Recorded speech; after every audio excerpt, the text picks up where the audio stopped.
तो अब हम करेंगे क्वेश्चन नंबर 7। तो क्वेश्चन नंबर 7 कहता है फाइंड द इनवर्स ऑफ, ये हमारी 3x3 की मैट्रिक्स है और हमें इसका इनवर्स फाइंड करना है। इनवर्स फाइंड करने का फॉर्मूला क्या है? A inverse is equal to 1 upon determinant of A adjoint A. ठीक है, और इसमें कंडीशन क्या होती है? डिटर्मिनेंट ऑफ ए जो है वो नॉन जीरो होगा। तो जब भी हम क्वेश्चन देखेंगे तो क्वेश्चन में हम सबसे पहले क्या करेंगे? डिटर्मिनेंट फाइंड करेंगे, ताकि हमें यह पता चल जाए कि ये जीरो तो नहीं आ रहा है। अगर ये जीरो आ रहा होगा डिटर्मिनेंट, तो हमारा मैट्रिक्स का इनवर्स पॉसिबल नहीं, और अगर डिटर्मिनेंट जीरो नहीं आ रहा है तो हम फाइंड करेंगे। तो यहां पे इसका अगर हम डिटर्मिनेंट फाइंड करें तो ये मैट्रिक्स देखो, ये हमारी एक अपर ट्राइंगुलर मैट्रिक्स है, क्योंकि अपर में एक ट्राइंगल बन रहा है। और अगर अपर ट्राइंगुलर मैट्रिक्स है या लोअर ट्राइंगुलर मैट्रिक्स है या डायगोनल मैट्रिक्स है, डायगोनल मैट्रिक्स होता है जिसके सिर्फ डायगोनल पर एलिमेंट होते हैं, बाकी हर जगह जीरो होता है। तो ऐसी मैट्रिक्स का जो डिटर्मिनेंट होता है वो उनके डायगोनल के एलिमेंट का मल्टीप्लीकेशन होता है। यानी इसका डिटर्मिनेंट क्या आएगा? Determinant of A is equal to 1 into 2 into 5, 5 2 जा 10।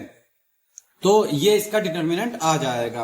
अब हम फाइंड करेंगे एडजॉइंट ए। एडजॉइंट ए के लिए हमें कोफैक्टर की जरूरत पड़ती है, तो कोफैक्टर्स निकाल लेते हैं। A11 क्या आएगा हमारा? इस कॉलम इस रो को स्किप करेंगे तो ये बचेगा 5 2 जा 10। A12 ये क्या आएगा? फर्स्ट रो सेकंड कॉलम को स्किप करेंगे तो ये 0 4 0 5, तो ये 0 आ जाएगा। 5 को 0 से मल्टीप्लाई करेंगे, 0 को 4 से मल्टीप्लाई करेंगे। A13 इस कॉलम इस रो को स्किप करेंगे तो इसको इससे मल्टीप्लाई करेंगे, इसको इससे, तो ये भी 0 आ जाएगा। A21 इस रो और इस कॉलम को स्किप करेंगे तो 5 2 जा 10, 0 को 3 से मल्टीप्लाई करेंगे 0, तो 5 2 जा 10 यानी 10 आ जाएगा। लेकिन एक चीज हमने ये कहा था कि अगर इन दोनों का सम इवन नंबर है तो हमारा साइन सेम रहेगा, लेकिन अगर ऑड नंबर है तो साइन बदल जाएगा। यहां पे 1 + 1 2 है, तो 2 तो हमारा तो सेम रहेगा। इसका 0 है तो 0 में साइन चेंज हो या ना हो तो कोई फर्क नहीं पड़ता। लेकिन यहां पर देखो 2 + 1 3, तो इसका मतलब ये साइन आ जाएगा -10। अब A22 क्या है? प्लस। यहां पर क्या बचेगा? 1 3 0 5, 5 1 जा 5 और 0 को 3 से मल्टीप्लाई करेंगे 0, तो ये आएगा 5। A23 यानी सेकेंड रो थर्ड कॉलम क्या बचेगा? 1 2 0 0, तो ये आएगा 0।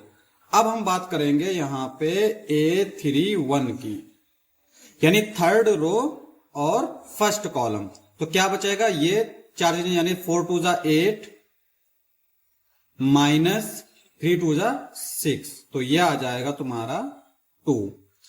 A32 third row second column, यानी ये रो और ये कॉलम 1 3 0 4, इसको इससे मल्टीप्लाई करेंगे तो ये आ जाएगा 4। और चूंकि इनका सम जो है वो इवन नंबर नहीं है, ऑड नंबर है, तो साइन माइनस का आ जाएगा। A33 क्या आएगा? थर्ड रो थर्ड कॉलम 1 2 0 2, 2 1 जा 2, तो ये आ जाएगा 2। तो एडजॉइंट हमारा जो है वो क्या हो जाएगा? एडजॉइंट ऑफ ए। इसी तरतीब में लिख लेंगे। बेसिकली हमारा क्या होता है? A11 A12 A13 A21 A22 A23 A31 A32 A33, इस तरतीब में लिख के फिर उसका हम ट्रांसपोज लेते हैं। तो जब ट्रांसपोज लेंगे तो वो यही आ जाएगा, यानी कि 10 -10 2 0 5 -4 0 5 -4 0 0 2 0 0 2।